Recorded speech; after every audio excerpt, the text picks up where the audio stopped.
अजमेर में आज क्या कुछ हुआ, आप देखिए हमारे साथ। किशनगंज थाना क्षेत्र कोटदा में रहने वाले वासुदेव त्रिपाठी के निर्माणाधीन मकान में चोरी के मामले में किशनगंज थाना पुलिस ने 2 आरोपियों को किया गिरफ्तार।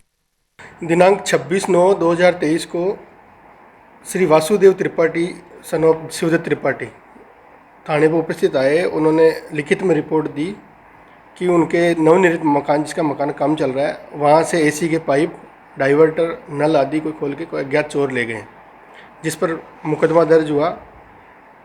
तफ्तीश मेरे को दी गई, उसमें मुकदमा नंबर 468 धारा 457 380 में। कल हमें मुखबिर से सूचना मिली कि जो एसी के पाइप चोरी हुए हैं उनमें चोर बेचने की फिराक में है।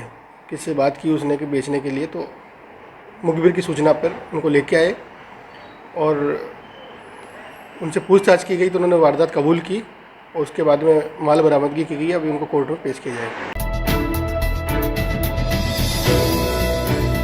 आदर्श चुनाव आचार संहिता के चलते शहर की कानून व्यवस्था को रखने के लिए मंगलवार को जिला पुलिस अधीक्षक चुनाराम जाट ने बिना किसी पुलिस बल के अकेले ही साइकिल की सवारी कर शहर का दौरा किया, ताकि वही ये सुनिश्चित कर सके कि शहर में कानून व्यवस्था की क्या स्थिति है और आगे कानून व्यवस्था बनाए रखने के लिए उन्हें किस प्रकार की रणनीति की आवश्यकता है। उन्होंने साइकिल पर सवारी कर अकेले ही अजमेर शहर के सिविल लाइन, सदर कोतवाली एवं कृष्णगंज थाना इलाकों में कानून व्यवस्था का अवलोकन किया। उल्लेखनीय है कि जाट पूर्व में भी इसी तरह से साइकिल पर अकेले ही शहर में निकालकर कानून व्यवस्था का अवलोकन करते रहे हैं।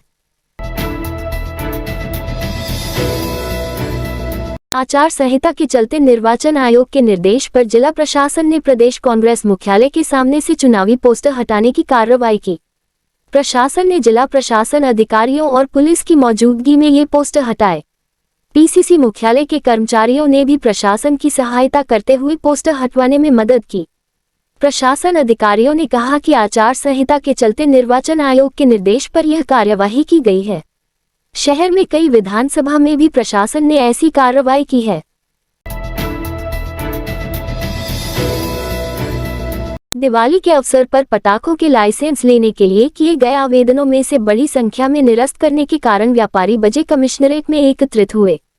व्यापारियों ने बताया कि पुलिस ने बड़ी संख्या में लाइसेंस के आवेदनों में कमियां निकालकर निरस्त कर दिया है, जबकि दुकान के लिए ली जाने वाली लाइसेंस की पूर्ति कर दी गई थी। इस बार करीब 50% दुकानों को ही लाइसेंस जारी किए गए हैं। कुछ व्यापारियों का कहना था कि दिवाली के अवसर पर वह काफी समय से दुकानों का लाइसेंस लेकर पटाखे बेच रहे थे और उनके परिवार का पालन पोषण हो रहा था, लेकिन इस बार लाइसेंस नहीं मिलने के कारण बड़ी समस्या खड़ी हो जाएगी। इस संबंध में उन्होंने जयपुर कमिश्नरेट में अधिकारियों को अपनी पीड़ा बताई। जवाहर कला केंद्र की ओर से आयोजित दशहरा नाट्य उत्सव के चौथे दिन नाट्य निर्देशक अशोक राही के निर्देशन में हो रही लोक नाट्य की प्रस्तुति से आमजन इस तरह से प्रभावित हो रहा है कि केंद्र के मध्यवर्ती दर्शकों से खचाखच भरा रहता है। दर्शक प्रस्तुति का आनंद उठाते हैं। लोक नाट्य की शुरुआत में कथक की मनमोहक प्रस्तुति ने दर्शकों में जो ऊर्जा भरी वह अंत तक झलकी।